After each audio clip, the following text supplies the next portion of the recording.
गुनाह किसने किया? मांट मीट खिला के तुमने किया, अंडा बंडा खिला के तुमने किया। वैसे व्यासपीठ से ये सब नाम नहीं लेने चाहिए, पर आई एम सॉरी, मैं थोड़ा एक्सपोज कर रहा हूँ। क्यों कर रहा हूँ? क्योंकि ये उदाहरण है हमारे इतिहास में। और आजकल तो देखो साहब, रसगुल्ला की दुकान पर उतनी भीड़ नहीं है जितनी भीड़ उन दुकानों पे। एक और बात बता दूं, अगर आप मांस खाते हो, अगर आप गंदी चीज खाते हो, आपके विचार कभी शुद्ध नहीं हो सकते, कभी नहीं हो सकते, कभी होंगे नहीं।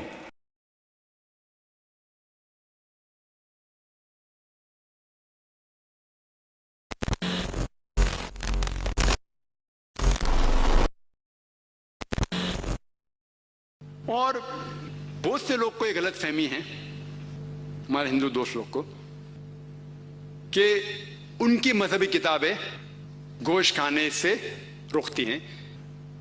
ये गलत फहमी है।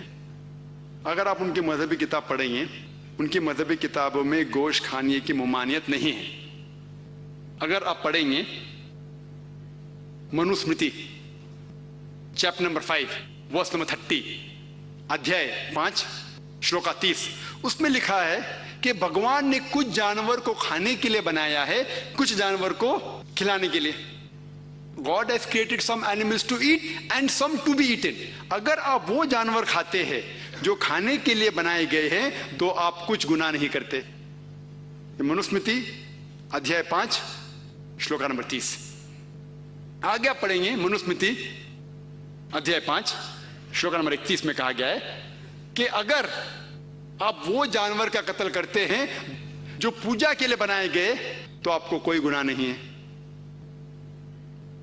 मनुस्मृति अध्याय 5 चैप्टर 5 वर्स नंबर 39 एंड 40, 39 और 40, उसमें लिखा गया है कि अगर आप सैक्रिफाइस में गोश्त खाते हैं, पूजा के लिए गोश्त खाते हैं, तो कोई गुनाह नहीं कर रहे। और कई ऐसे हवाले हैं ऋग्वेदा में जहां लिखा हुआ है कि आप भैंस खा सकते। कितने हवाले हैं ऋग्वेदा जिल्द नंबर 10।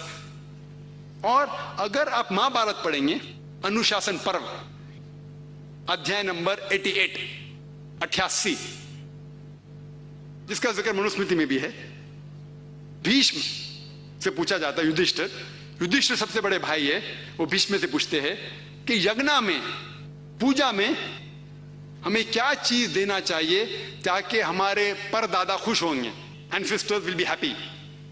तो भीष्म जवाब देते हैं कि अगर आप भाजी, फल और चावल देंगे तो हमारे परदादा 1 महीने के लिए खुश होंगे। अगर फल, भाजी, चावल देंगे 1 महीने के लिए। अगर आप मच्छी देंगे तो 2 महीने के लिए। अगर गोश्त देंगे तो 3 महीने के लिए। अगर खरगोश देंगे तो 4 महीने के लिए। अगर बकरी देंगे तो 5 महीने के लिए। अगर सुअर देंगे तो 6 महीने के लिए। अगर परिंदा देंगे तो 7 महीने के लिए। हिरन देंगे तो 8 महीने के लिए। ये मेन्यू है, पूरा लंबा है। आखिर में कहा जाता है कि अगर आप भैंस देंगे तो 11 महीने के लिए, और अगर आप गाय देंगे तो 1 पूरे साल के लिए हमारे परदादा खुश होंगे, और अगर आप राइनोसरस देंगे तो हमेशा के लिए खुश होंगे।